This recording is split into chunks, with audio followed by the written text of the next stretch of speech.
Even though it's not easy, it's 100% worth it. And like the greatest joy of my life. It's really nice that I get to do it.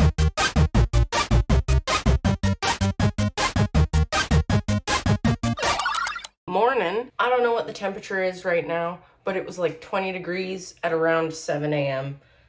So the heat wave persists, but so do I. Dang it. I've been watching Ghost Whisperer for the first time recently. It's a silly, goofy time, and I'm here to have a silly, goofy time. So I'm a woman in my 30s, so I'm putting on eye cream. Now that I'm a woman in my 30s, I can kind of understand, like, since I took on the responsibility of caring for my younger brother, like, I understand what goes into it now. And there's a lot of stuff that I'm like, oh, you know, when I was a kid, I wish I would have made things easier on my parents in some ways, but I didn't know. I was a child. Now being a caregiver for somebody with care needs, I'm putting on sunscreen because I'm a person with skin, and you should too. But something that I wish my caregivers would have had access to in years gone by, I'd like to pass along to you from where I stand currently. In a few years, I'll probably look back on this and be like, oh my gosh, this woman had no idea what she was talking about. I would like to balance out some of the misinformation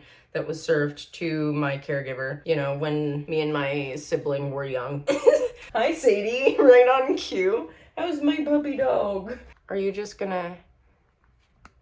You gonna sit here?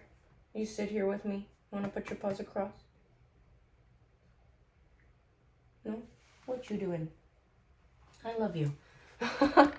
Something that I have learned from my brother's therapist is that autism isn't something to fight off or like try to correct. It's like a culture to try to understand. From what I have experienced over the past couple of years, if you learn about autism as much as you can, you'll be able to help your dependent so much more because you'll understand where they're coming from. It's definitely a different way of looking at the world, but it's not a bad thing. I've never thought it was a bad thing, but like certain bits of information that were... I am autism.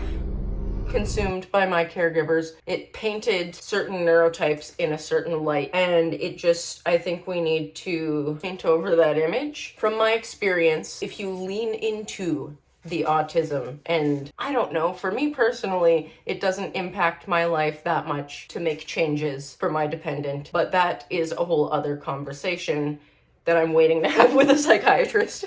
I digress. If your child has recently been diagnosed with autism, or like you suspect that your kid is on the spectrum, step one is to not panic and to remember that like this is not a bad thing. It just means that you have to learn some stuff and have to teach some stuff in different ways than you might have had to teach your other kids maybe. And that's okay, because to my understanding, when you bring a child into the world, you love that kid and you love that kid. So step one is to remember that that kid is still that kid. The diagnosis and the label of autism spectrum disorder, it's, in my humble opinion, a good thing because it's a step toward learning how to help your dependent thrive. There's like supports that come along with the label. You're not alone. You're not just being told your kid is autistic.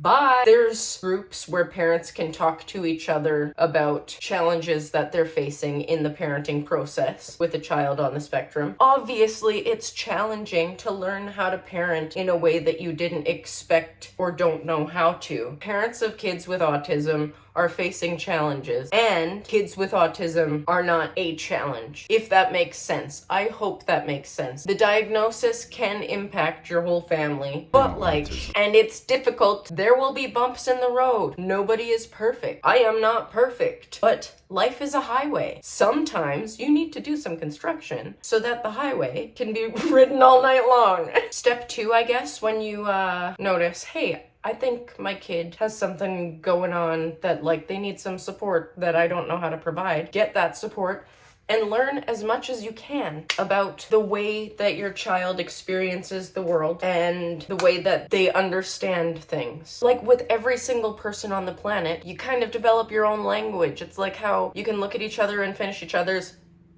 sandwiches. Embracing reality often will steer you in the right direction. Previously, I was not allowed to say the A word, and the doctors that we saw were, I think naturopath is the word for it. I don't know, but I remember holding vials that had balls of sugar in them, and it was supposed to eradicate allergies or something. Spoiler alert, I have never had any allergies. I've had allergic reactions to stuff before, but like on a fluke. The point is, I'm still uncovering details about my past and figuring out what was known and what was a mystery and everything. But if you have the benefit of knowing my child could use some support, it will always be the right thing for them to acknowledge their reality and to embrace it and the challenges that come with it. I'm not saying it's all sunshine and rainbows all the time, because whose life is, and that's okay. By the way, when I say child, I mean like, you know,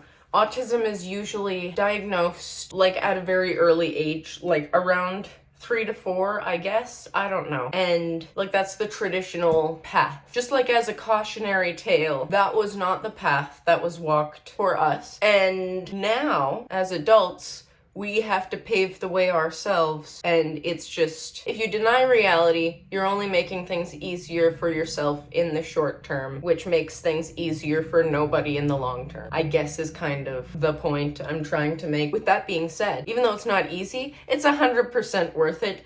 And like the greatest joy of my life. It's really nice that I get to do it. Anyway, are you a caregiver for somebody with care needs, adult or child? Let me know in the comments, because I am seeking community. It takes a village, and sometimes you were taken from the village, and that's okay, but you know, you find your way back and you set up the tents, and then you make the metaphor about the village at the end of the YouTube video. Thank you so much for watching. Don't forget to be kind to yourself and others today. And thank you so much to my supporters on Patreon who make it possible for me to sit down and babble at the camera once a month. Once a month? I don't know. Who am I? Aunt Flo?